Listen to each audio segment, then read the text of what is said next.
एक दिन पतलू कालिया भूत आसमान से उड़ता हुआ कहीं जा रहा था। बादलों की सैर का मजा आ रहा है, बड़ा मजा आ रहा है। तभी उसे एक घर से छन्नों के चिल्लाने की आवाज सुनाई देती है। आज नहीं छोड़ूंगी, आज तो तुझे सबक सिखा कर रहूंगी। हैं, लगता है ये किसी पर आफत ढाने वाली है, चल कर देखता हूँ। ये कहकर पतलू कालिया भूत झट से नीचे आता है और खिड़की से झांक कर देखता है। तूने इतनी महंगी प्लेट तोड़ दी, ढंग से बर्तन नहीं धो सकती थी, नाश पीटी। गलती से टूट गई माँ। चुप कर, मुझे माँ कहा तो तेरी जबान पर अंगार रख दूंगी। अपनी माँ को तो तू जन्म लेते ही खा गई अभागी। ये कहकर छन्नो जाने लगती है। माँ, बहुत भूख लगी है, खाना दो ना। आज तुझे खाना नहीं मिलेगा। ये कहकर छन्नो चली जाती है और पतलू कालिया भूत हैरान होते हुए खुद से कहता है, हैं, ये सौतेली माँ तो बच्ची पर अत्याचार कर रही है, इसे तो सबक सिखाना ही पड़ेगा। ये कहकर पतलू कालिया भूत अचानक से गायब हो जाता है। वाह, खुद तो ठूस ठूस कर खा रही है और बच्ची को भूख से तड़पा रही है, इसे अभी बताता हूँ। हाय राम, ये क्या हुआ? मेरे खाने में कीड़े मकोड़े कहाँ से आए? थू थू, ये खाना मैं नहीं खाऊंगी। ये कहकर छन्नो खाना अधूरा छोड़कर भाग खड़ी होती है और पतलू कालिया भूत खूब हंसता है। मोटी भैंस, खा लेना खाना, देखना आज तू भूखी सोएगी और ये लड़की पेट भरकर खाना खाएगी। ये कहकर पतलू कालिया भूत अपने हाथ की उंगली घुमाता है और देखते ही देखते खाने की प्लेटें उड़ते हुए सुहानी के पास पहुंच जाती है। ये सब कैसे हुआ? तभी पतलू कालिया भूत उसके सामने प्रकट हो जाता है और कहता है, ये सब मैंने किया है। तुम कौन हो?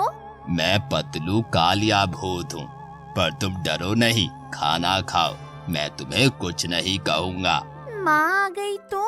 अब वो नहीं आएगी, मैंने उसे सुला दिया है। अब तुम भी खाना खाकर सो जाओ, मुझे भी नींद आ रही है, मैं भी जाकर किसी पेड़ की डाल पर सो जाता हूँ। उसके ये कहते ही सुहानी खाने पर टूट पड़ती है और पतलू कालिया भूत वहाँ से गायब हो जाता है। कुछ दिन बाद सुहानी नल पर कपड़े धो रही होती है। जल्दी जल्दी सब कपड़े धो डाल, फिर तुझे बर्तन भी धोने हैं और घर में झाड़ू पोछा भी करना है। इतने सारे कपड़े धोने में तो सारा दिन निकल जाएगा, फिर और काम कैसे हो पाएंगे? चुप कर और काम पर लग जा, वरना बहुत मारूंगी तुझे। ये कहकर छन्नो घर के अंदर चली जाती है और सुहानी बड़बड़ाने लगती है। अगर कोई कपड़े धोने में मेरी मदद कर दे तो मजा आ जाए। सुहानी ये कह रही होती है कि तभी कपड़े अपने आप ही धुलना शुरू हो जाते हैं और खुद ही रस्सी पर जाकर सूखने लगते हैं।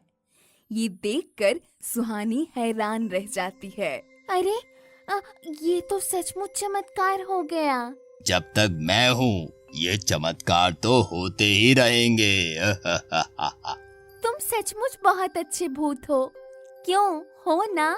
हाँ, वो तो मैं हूँ। ये कहकर भूत गायब हो जाता है और सुहानी भागते भागते छन्नो के पास जाकर कहती है, माँ माँ, मैंने सारे कपड़े धो दिए, देखो रस्सी पर सूख रहे हैं। ये सुनकर छन्नो हैरान रह जाती है और फिर आंगन में सूख रहे कपड़ों को जाकर देखती है। कपड़े तो सचमुच बहुत अच्छे धुले हैं, पर ये कैसे हो सकता है? उधर सुहानी बर्तन धोने के लिए रसोई में जाती है तो वहाँ भी पतलू कालिया भूत खड़ा मिलता है। बोलो, अब क्या करना है? बर्तन धोने हैं और घर में झाड़ू पोछा लगाना है। तुम ये सेब खाओ, ये सब काम मैं कर देता हूँ। ये कहकर पतलू कालिया भूत अपनी उंगली घुमाता है और सब बर्तन अपने आप ही धुलकर शीशे जैसे चमक उठते हैं। और साथ ही सारे घर में झाड़ू पोछा हो जाता है। ये सब देखकर सुहानी खुशी से उछलते हुए छन्नो के पास जाकर कहती है, माँ माँ, बर्तन भी धो दिए हैं और सारे घर में पोछा भी लगा दिया है, आकर देख लो। ये सुनकर तो छन्नो के पैरों तले से जमीन ही खिसक जाती है। वो भागकर अंदर जाती है। यहाँ भी सब चकाचक है, पर ये सब हुआ कैसे? कहीं ये लड़की भूतनी या जादूगरनी तो नहीं है? इस पर तो नजर रखनी पड़ेगी। कुछ दिन बाद छन्नो किसी बात पर नाराज होकर सुहानी को डंडे से पीट रही होती है। सौतेली कहीं की, आज तो मैं तेरी चमड़ी उधेड़ कर छोड़ूंगी।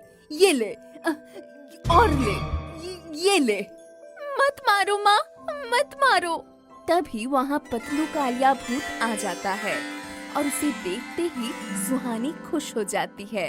कालिया भूत, मुझे इस सौतेली माँ की मार से बचाओ, बचाओ ना।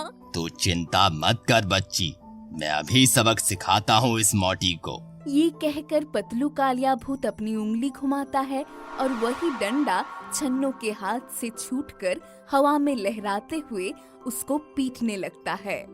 मुझे माफ कर दो भूत जी, मुझे माफ कर दो। पहले ये बता, फिर सताएगी इस बच्ची को? कसम खाती हूँ, कभी नहीं सताऊंगी। छन्नो के ये कहने पर पतलू कालिया भूत उसे माफ कर देता है और फिर उस दिन के बाद छन्नो सुहानी को कभी नहीं सताती। उसे अपनी सगी बेटी मान लेती है।